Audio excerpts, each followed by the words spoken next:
Guys आज की video का होने वाली है जिसके अंदर हम बात करेंगे ब्रामा बुल द रॉक की, हम बात करने वाले स्टोन कोल्ड स्टीव ऑस्टिन की, ड्रू मैकिंटायर की और guys one and only Roman Reigns की। तो ओटीसी के नाम वीडियो को लाइक करना मत भूलिएगा शुरू में, क्योंकि ओटीसी अब जाने वाले हैं चैंपियनशिप के पीछे, जो कि दोस्तों एक शख्स ने हाल फिलहाल में जीती। सबसे पहले दोस्तों बात कर ली जाए Stone Cold Steve Austin and Brahma Bull the Rock की। तो गाइस बहुत ही तगड़ी अपडेट है और गाइस सुनाते हुए मुझे भी बहुत ज्यादा अच्छा लग रहा है। रॉक एंड गाइस ऑस्टिन दोनों को ही दोस्तों रेसलमेनिया 43 के लिए सऊदी वाले बुक कर सकते हैं। Yes guys, Saudi Arabia has made a big push to feature the two biggest attitude era mega stars at WrestleMania 43। तो अगले साल अगले साल दोस्तों रेसलमेनिया 43, इस साल दोस्तों रेसलमेनिया 42 है, ये चीज ध्यान देने वाली है। तो अगले साल हो सकता है आप लोगों को ऑस्टिन या फिर रॉक या फिर दोनों ही देखने को मिल जाए, क्योंकि दोस्तों सऊदी वालों को चाहिए और सऊदी वालों को जो चाहिए वो ले ही लेते हैं और डब्ल्यू के सामने पैसा फेंकते हैं और ट्रिपल एस दोस्तों यहां चीजें एग्जीक्यूट करते हैं। और रॉक ऑब्वियसली टीकेओ के अंडर है, टीकेओ के लिए काम भी कर रहे हैं, तो उनको तो आने में बहुत ज्यादा आसानी होगी। रही बात ऑस्टिन की, तो ऑस्टिन दोस्तों पैसे को देखकर चले आएंगे। तो यहां दोस्तों दोनों ही सुपरस्टार हो सकते हैं आप लोगों को अगले साल मेनिया में देखने को मिल जाए। बात कर ली जाए दोस्तों शख्स की जिसने कुछ ऐसा किया है जिससे अब चीजें डिफरेंट होने वाली। मैं मैकिंटायर की बात नहीं कर रहा हूं, मैकिंटायर की न्यूज पर हम एंड में जाएंगे। मैं बात कर रहा हूं सोलो सिकोआ की। तो ध्यान देने वाली चीज ये भी है कि सोलो सिकोआ ने भी कल स्मैकडाउन में कुछ बड़ा किया, उन्होंने लैंटर्न चोरी कर दिया है ब्रे वाइट का।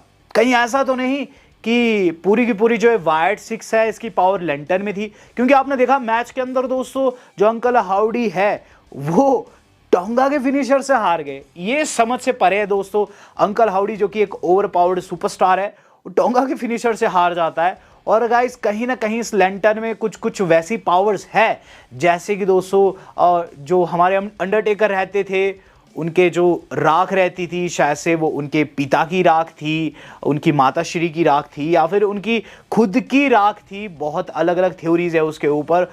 तो गाइस वैसे ही जो पावर है वो लैंटर्न में है और इससे दोस्तों हो सकता है कि आगे जाकर एमएफटी वालों को बहुत ज़्यादा फायदा पहुंचे।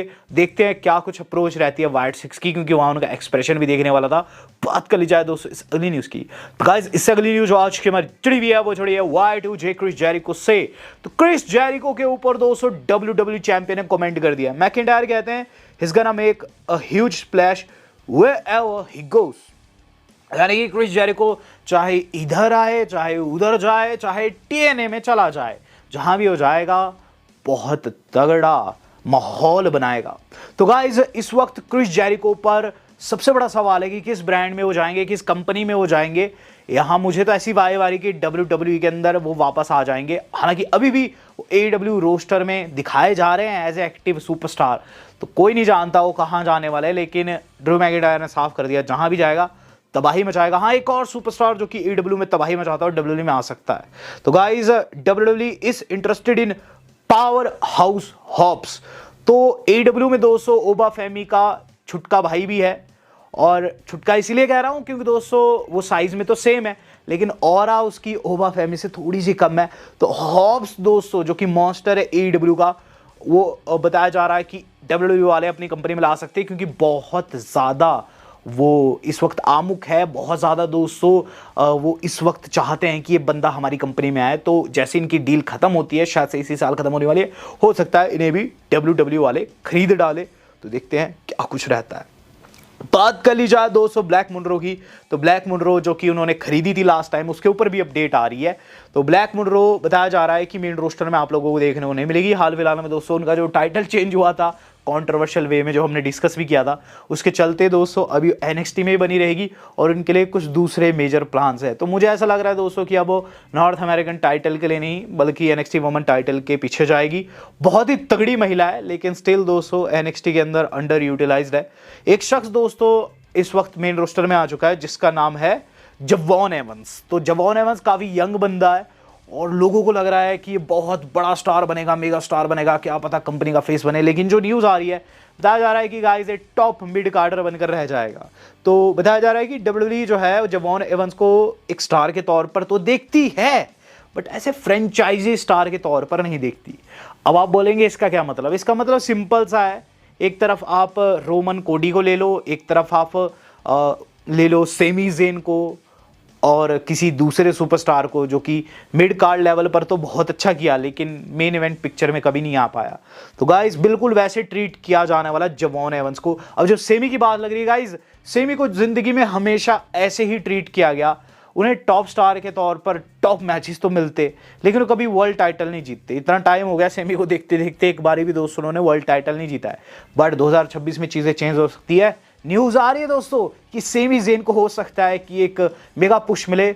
यहाँ चांस उनका रॉयल रंबल जीतने का भी बन रहा है हल्का फुल्का सा, लेकिन उससे ज़्यादा चांस बन रहा है उनका एलिमिनेशन चेंबर जीतने का। तो एलिमिनेशन चेंबर दोस्तों अगर वो जीत जाते हैं तो भी बहुत सही रहेगा गाइस, क्योंकि हो सकता है वहाँ कोई एक टाइटल ऑन द लाइन हो या फिर कोई अपॉर्चुनिटी ऑन द लाइन हो। तो यहाँ सेमी ज़ेन को बताया जा रहा है कि मेजर पुश दिया जाएगा। हालांकि ऐसी न्यूज़ पास्ट में कई बारी आ चुकी है। सेमी की केस में दोस्तों मैं ऐसी खबरों का ज़्यादा विश्वास नहीं करता हूँ।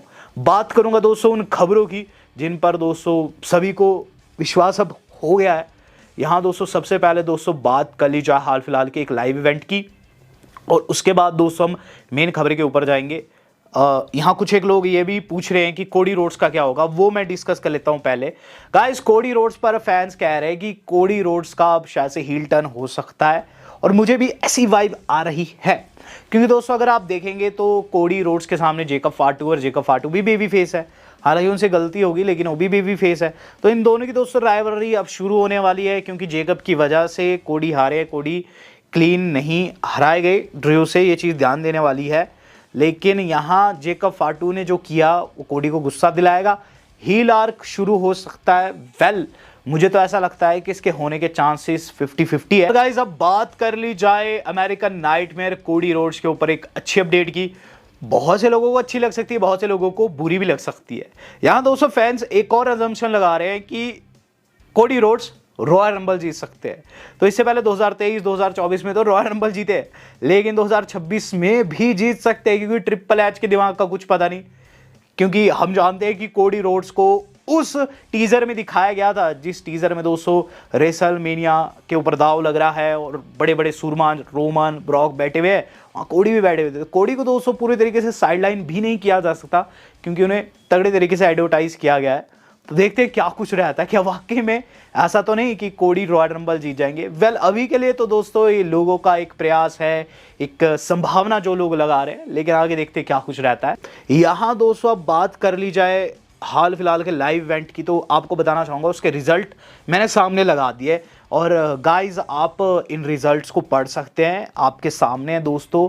और यहाँ मैं मेन इवेंट की डिस्कस करूँगा सीधे सीधे। तो आपको बता दूँ कि फिन बैलर ने वहाँ एंजॉय किया है, फुल यीट किया है, लोग बहुत ज़्यादा खुश हुए। लेकिन मेन इवेंट में दोस्तों खुशी का लेवल नेक्स्ट लेवल था, क्योंकि दोस्तों उसके अंदर होम टाउन बॉय यानी कि स्कॉटलैंड का इकलौता आप कह सकते हैं सुपरस्टार WWE में, जो कि दोस्तों आता है स्कॉटलैंड से, ड्रू मैकिंटायर दोस्तों as a WWE champion entry लेता है। और गाइस ये बहुत ही सुकूनदायक था, क्योंकि ड्रू मैकिंटायर जो थे काफ़ी टाइम से कह रहे थे उन्हें चैंपियन बनना है, बहुत सी अपॉर्चुनिटीज़ उन्होंने लूज़ की, एंट्रेंस काफ़ी तगड़ी थी। मैच था शिंस्के के खिलाफ में, क्लिप लगा दूंगा आप लोगों के लिए स्पेशल, आप देख सकते हैं इसके अंदर क्लेमोर लगाकर दोस्तों उन्होंने जैसे ही टाइटल जीता, लोगों की भीड़ दोस्तों वहाँ बिल्कुल घेर ली उन्हें, और बैरिकेड की तरफ दोस्तों बिल्कुल चिपक गए लोग, आप क्लिप में देख सकते हैं। बट ऐसा क्यों था? क्योंकि दोस्तों ऑब्वियसली ड्रू मैकिंटायर अब कुछ बड़ा कहने वाले थे, तो लोग भी सुनना चाहते थे, इसलिए वो वहाँ क्लोज आ जाते हैं। फिर दोस्तों मैकिंटायर ने जो लाइंस कही ना, अब लगभग तय हो चुका है कि आगे जाकर जो ड्रू मैकिंटायर है वो किसी और को नहीं बल्कि अपने OTC 1 को फेस करेंगे। तो क्या होता है दोस्तों उसके बाद कि ड्रू मैकिंटायर माइक पकड़कर सबसे पहले तो ये चीज़ कहते हैं कि आज मैं ग्लासगो में हूँ, चैंपियन हूँ। लेकिन मुझे याद आ रहा है 2022 का वो मैच जब क्लैश एट द कासल में रोमन रेंस के खिलाफ मैं हार गया था, जस्ट बिकॉज वहाँ सोलो सिका ने इंटरफेरेंस की थी, जिस पर लोग सोलो के नाम पर काफ़ी बू लगाते हैं। ड्रू कहते हैं कि उसका मुझे इतना ज़्यादा बुरा नहीं लगा, लेकिन उसके बाद मुझे टाइसन फ्यूरी के साथ गाना पड़ा, नचाना पड़ा, वो चीज़ मुझे अंदर तक तोड़ गई। लेकिन ये चीज़ें जो कि मेरे दिल में घाव बनकर बनी हुई थी, अब फाइनली हील कर चुकी है। क्योंकि मैं बन चुका हूं brand new WWE undisputed champion, और ये सब आप लोगों की बदौलत है, जिस पर ड्रू मैकिंटायर की तगड़े वाली चैंट लगती है वहां। और गाइस मैकिंटायर के ऊपर अब क्या न्यूज आ रही है कि मैकिंटायर लड़ना चाहते हैं रोमन रेंस से। यस गाइस, मैकिंटायर ने यहां अपनी बातों में भी कहीं ना कहीं कंफर्म कर दिया है कि रोमन रेंस के खिलाफ वो फाइट देना चाहते हैं, इसीलिए उन्होंने इनडायरेक्टली उनका वो मैच मेंशन किया। क्योंकि दोस्तों आपको पता होगा मैकिंटायर के तो कई ऐसे मौके रहे जहां कभी वो कोडी से हारे, तो कभी डेमियन प्रीस्ट से, कई ऐसे मौके आए दोस्तों जहां उन्हें स्क्रू किया गया। लेकिन दोस्तों उन्होंने सिर्फ रोमन रेंस को इसलिए मेंशन किया है क्योंकि न्यूज आ रही है कि वो ब्लड लाइन वाली स्टोरी लाइन है उसे कंटिन्यू करना चाहते हैं। लेकिन इस बार दोस्तों वो टॉप पर है और जो सामने से चैलेंजर रहेगा वो OTC 1 रहेगा। तो ड्रू मैकिंटायर खुद से चाहते हैं कि उनका ओपोनेंट कोई और नहीं बल्कि रोमन रेंस ही हो। इससे पहले ऑड्स हमने कई बार डिस्कस किए हैं, लेकिन गाइस अभी 8 घंटे पहले एक नई वेबसाइट की तरफ से ऑड्स निकले जिसमें दोस्तों रोमन रेंस लीड कर रहे हैं 4/6 के साथ, ब्रॉन ब्रेकर चले हुए 11/4 के ऊपर, देन गंथर है 10/1 पर, नंबर 4 पर सेमी ज़ेन चले हुए अपने 11/1 के रेशियो के साथ। और यहाँ दोस्तों रोमन रेंस इस पर भी लीड कर रहे हैं, तो इसका मतलब साफ है कि रॉयल रंबल जीतने के सबसे ज़्यादा चांस OTC 1 के ही है। और गाइज हो सकता है इस साल की रेसलमेनिया में हम लोगों को Drew McIntyre versus Roman Reigns देखने को मिले, बस वही अंतर हो, Roman Reigns as a challenger उतरे और Drew McIntyre as a WWE champion. बहुत ज्यादा मजा आने वाला है। लेकिन सवाल आपसे काफी कठिन सवाल है, कौन जीतना चाहिए? Do let me know. Video मेरी आज की इतनी थी, आज तक इतना ही, धन्यवाद, शबक है।